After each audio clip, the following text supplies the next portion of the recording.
Aloha, beautiful beings. I'm going to be reading you today the interview with Vladimir Megre, the author of the Ringing Cedars book series on Kin's domains, and this was in 2016. And you'll be able to find the link for this as well down below in the description box. And I will also, after this one, read the Kin's Domains International, probably in another video, but that will also be linked below as well, the video and the links where you can go and read it yourself or print it out, whatever you choose. Very, very powerful passages. So this is the interview.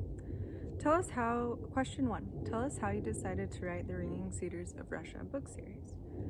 I was born in the Ukraine village. I was brought up by my grandparents because my parents had to work in the city. When I grew up, I lived and worked as a photographer in the Siberian city of Novosibirsk. Soon, Russia experienced radical political and economic changes called perestroika. The government lets its citizens engage in personal business activities which had been banned before. So me and many of my friends started their own businesses. I was elected the president of the Siberian Businessmen Association. No one could ever predict that I would become a writer. I loved being a businessman at the time. In spring 1994, I took my ships on a 4-month commercial expedition down Siberia's Oby River from Novosibirsk to Salekhard, a town above the Arctic Circle. The expedition's purpose was to establish economic ties with the regions of the far north. The expedition was called the Merchant Caravan. Our large triple-decker ship held the caravan's headquarters, an exhibit of what Siberia's entrepreneurs were producing, and a store. And my quarters quite stylish for those times. We had combined 2 first-class cabins and furnished them with modern pieces in order to impress when we were conducting negotiations. My caravan was to travel 3,500 kilometers to the north and stop at both relatively large settlements, Tomsk, Nizhnetarskos, Knaty-Mansisk, and Salekhard, as well as ones so small they could only be reached with freight during the brief navigable period. Afternoons, the caravan ship docked at points of settlement. The crew blew the ship's whistles and then pumped loud music through powerful speakers on the upper deck, attracting the inhabitants. Sometimes we did not encounter a single, even tiny point of settlement in 24 hours of sailing. Nothing but taiga along the banks of the river, which was the sole transportation artery for many kilometers. At the time, I did not yet know that one of these kilometers meeting awaited me that would change my entire life. So it was during one of those stops at a small Siberian village along the taiga, where I was talking to locals about the legendary Ringing Cedar, when I saw a lonely woman standing on a hill and approached her. The woman was wearing an old quilted jacket, a long skirt, and tall rubber galoshes, like many people of the remote north wear in fall and spring. Her kerchief was tied as to completely cover both her forehead and neck. It was hard to tell how old the woman was. I greeted her and named myself. She introduced herself as Anastasia. She gave me her hand with a palm facing down, as if expecting it to be kissed. Unlike hands of hard-working local women, hers was pretty and soft, and only when she took off her jacket and kerchief in her little taiga valley where she lived, I saw how amazingly beautiful she was. I was also stunned by her unusual intellect. I spent with her 3 days that were as long as 3 years. When I came back, I wrote a book about her and everything she said about her lifestyle, about our world, and about God. What's the main idea, the theme of the books? Question 2. I cannot formulate neither the idea nor the theme of the books. I was just describing the events in Anastasia's saying, her story about the world's creation, about God, which resulted in a live and human image of God. Maybe this is the best image of God that's ever existed. Since the books have been published, there have been a lot of conferences where scientists try and still trying to understand the significance of Anastasia's words and their influence on people. People are still trying to guess who Anastasia is. Some think she's from another planet. Some claim that she doesn't even exist and that she's just a fiction. Others suspect that I have researchers work for me to help me write the books. As for me, I think the best hypothesis was made by Mikhail Georgievich Pavlov, scientist at the Moscow Government University named after M.V. Lomonosov. Anastasia's memory encompasses information starting from the world's creation, and we all have access to this information. However, we do not know how to reach it. At first sight, Anastasia is just a beautiful woman, living alone in the midst of the Siberian taiga. However, it is obvious that she has massive knowledge about our universe from its very first days. This knowledge helps her influence mankind and moreover model its future, and then make the model real. Many things Anastasia has said are absolutely incredible, or maybe they just seem incredible. For example, when she was preparing me as a writer, she drew the Russian alphabet on the sand and said the following: "Here, I am right now speaking your language, trying to use your turns of phrase and even annotations. It will be easy for you to remember what I've said because this is your language, inherent to you alone, but also understood by many people. It contains no incomprehensible words or rare idioms. It's simple and therefore understandable to the majority. However, I changed the word order just a little bit. Your mind is very active now. That's why when you'll think about the state you are in now, you'll remember everything I told you, and then you'll write it down. Thus, my letter combinations will wind up in the book you write. They are very important. They could work miracles. The dark forces were always trying to take away man's ability to make use of the grace emanating from these combinations. For this, they even changed the language, introduced new words and removed old ones, and distorted the meaning. Previously, for example, your language had 47 letters. Now, there are only 33 left. The dark forces introduced other combinations and formulas of their own, stirring up what is base and dark, and tried to distract man with carnal desires and passions. But I brought the primordial combinations back to life using only today's letters and symbols, and they will now be effective. I worked so hard to find them, and I did it. I gathered and collected all the best from different times. I collected a lot. I concealed them in what you will write.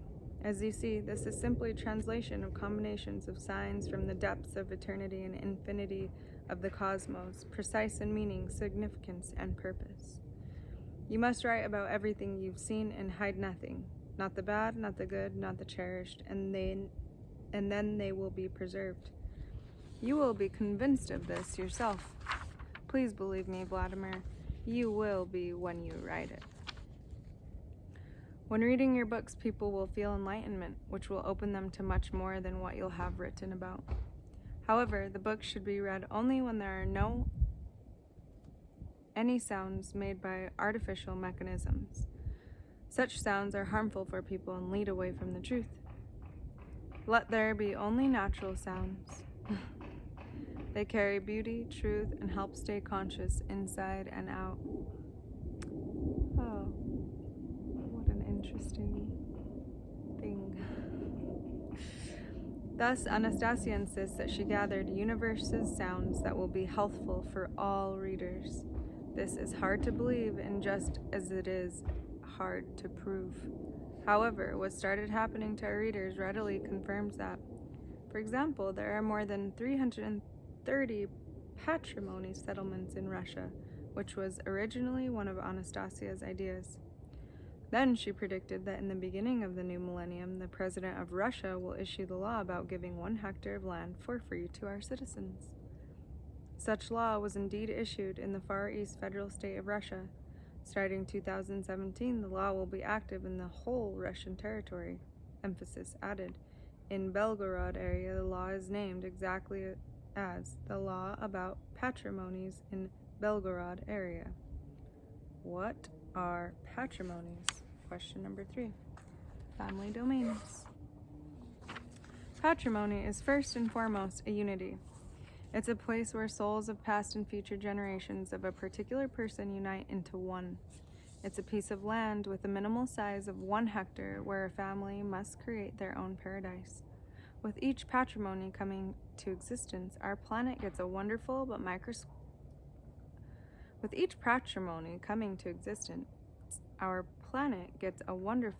microscopic spot. However, if millions of people get inspired to create their own patrimonies, family settlements, and start working on their dream, the whole planet will turn into a blooming oasis, and stars will be envious looking at our planet and inviting mankind to them. That's what Anastasia thinks. A patrimony, family settlement, is a space of love. A man warmed it with his love and thus gets love in return. It's a space which can feed and cure. It can connect a man to the universe's database, to God. Creating a patrimony, family settlement, means improving the environment, and that's the main purpose of man's being, perfecting the dwelling land. If God had created the environment and his children were talented so much as to improve it, that would be the utmost spirituality of mankind. I don't think I can give a precise definition for what a patrimony is. I think you must feel it with your heart and soul.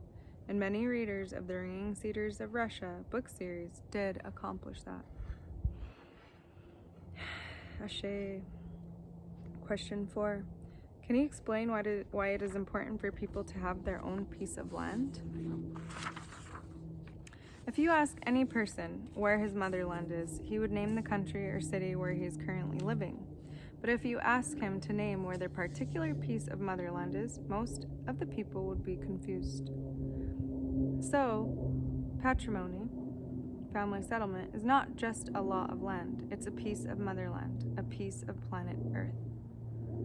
By improving his patrimony, family settlement, a man is taking an action directed at improving our planet, the environment in and around himself, and that's the whole point of existence.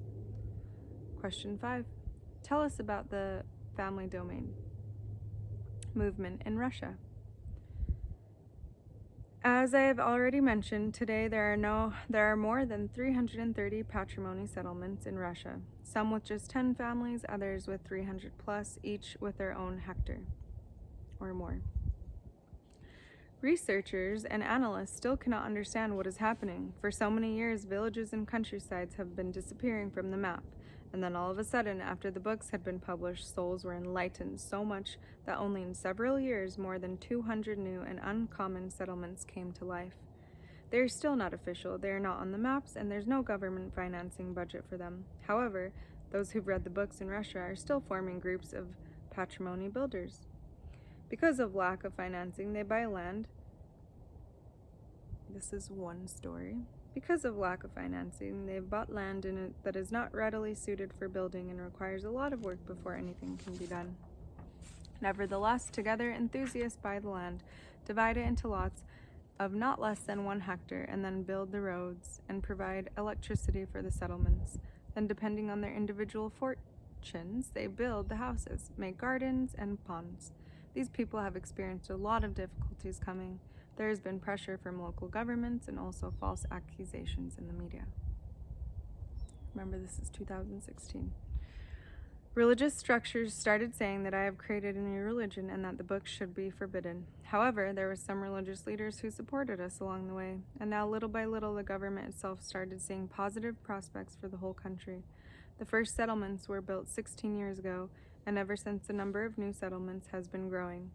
The idea of patrimony settlements has gone over the borders of our country, and today we see them being built in Ukraine, Kazakhstan, and Belarus. I think if the books get high-quality translation into English, which they have, there will be new settlements in Europe and America. What has been created by the readers of Ringing Cedars Books cannot just be called eco-settlements. Their ideology is far more complex, emphasis added. Today, the idea of family settlements is becoming a subject of thorough study by researchers, sociologists, economists, and economists. Conferences discussing family settlements have been arranged in several higher education establishments of the country. The ideas brought up in the books inspire students to write papers about them, artists to draw and paint works, bards to write songs about them. There is an annual international festival in Moscow called Ringing Cedars, which attracts about 4,000 readers not only from Russia, but also from Japan, Croatia, Europe, and other countries. The Russian newspaper, The Ringing Cedars of Russia, is highlighting our political movement directed at publishing the law about patrimony settlements. It has interviews, stories about settlement creations. Besides, it has a rubric for those who are willing to make new friends. The year of 2013 is the year of our political party, Rodnya Party registration. The event has been long awaited, and is possible that the party will take part in this year's election to the Russian Federation Government Duma. Analyzing these past events, I can assure you that in about 9 years, there will be worldwide demobilization. In 18 years, the children born in these settlements will begin exploring other planets in a new psychotelepathic way. And there's nothing fantastic about that. The beautiful future can already be seen and touched. I wish you too understand it too and become one of its co-creators starting now. Thank you for understanding. Vladimir Megre, from the editor. When awarding Vladimir Megre, the author of the Ringing Cedars of Russia book series, with the World's International Guzi Award in 2011, Philippine and International Award Committee said, "Your books have introduced us the whole new understanding of the world's being, new explanation of economic and political processes in the world. Your work is signaling the world about necessary changes that need to be made to strategies and tactics in ecological, economic, political, social, and demographic spheres to lead mankind out of the desperate situation it is in now. These achievements have made you a live paradigm for us all to look up, not only in Ukraine and Russia, but also in Europe, the US, Asia, and the whole international community." Ashe. So next I will be reading The Kins Domain International in the next video. It's kind of a long one, so sit tight, and all the details that you may need to have in perspective exactly how to co-create these kin domains with one another, and all the details, all the questions, all of it, it's all here, it's all now, it's all happening. So many blessings to wherever your motherland is calling you, and happy to co-create with all of you beautiful, beautiful beings here on the planet together. And so it is.